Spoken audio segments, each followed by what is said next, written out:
Hi everybody and welcome to week 5. Some of the highlights for this week's lecture are the following. We will be digging deeper into the AT assessment process, which we began just a little bit in week number 1. The two main tools that we're going to look at are the ASNAT tool, and ASNAT stands for Assessing Students' Needs for Assistive Technology. It's a great tool that breaks things down into several chapters by different functional areas or disability areas, such as hearing and vision and positioning, etc. And asks us to go through a series of questions to consider what areas might require assistive technology.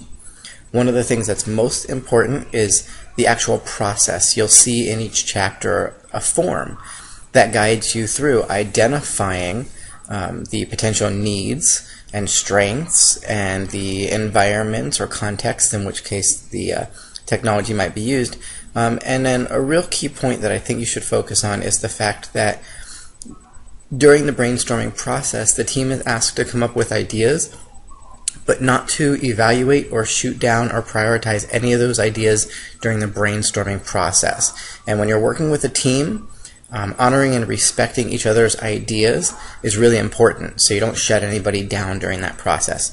Once all the ideas are out there, then you can move on to the next phase, which is prioritizing and identifying which ones might be better than the rest. And the ones that might not be great ideas will fall by the wayside, but no one feels shut down of the process by a person saying, hey, wait a minute, no, that's not a good idea, right after they say it.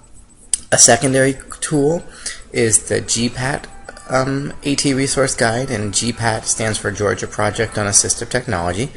They've done a great job in identifying some different technology solutions across different curriculum areas, and you might see some nice parallels with the ASNAT tool and the GPAT tool, and you might go, wow, they really overlap. Well, they were developed by some collaborations, but within different states. Your discussion posting this week is to actually identify a chapter within the ASNAT tool and kind of present a synopsis of it to your classmates. So everyone's going to focus on a different chapter in groups of 2 or 3 people, so you'll need to form those teams. Post the chapter that you want to write about, but make sure you check the discussion board to make sure no one else has already posted their names and that they're going to post on that chapter.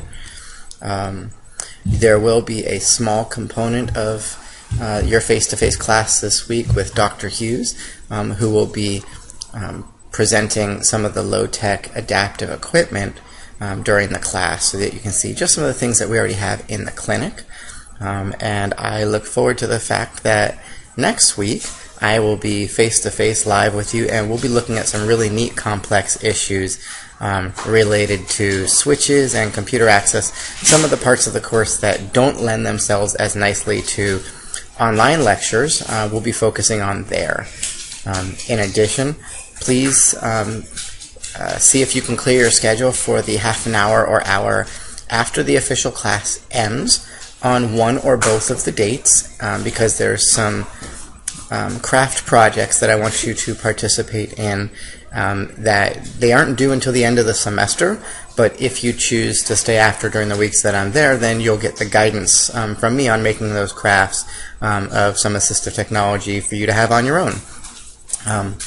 If you have any questions, please make sure you contact me. I know I did that survey and got some feedback from you guys, and so I'm going to figure out how to do an online chat this week, as I mentioned in an email.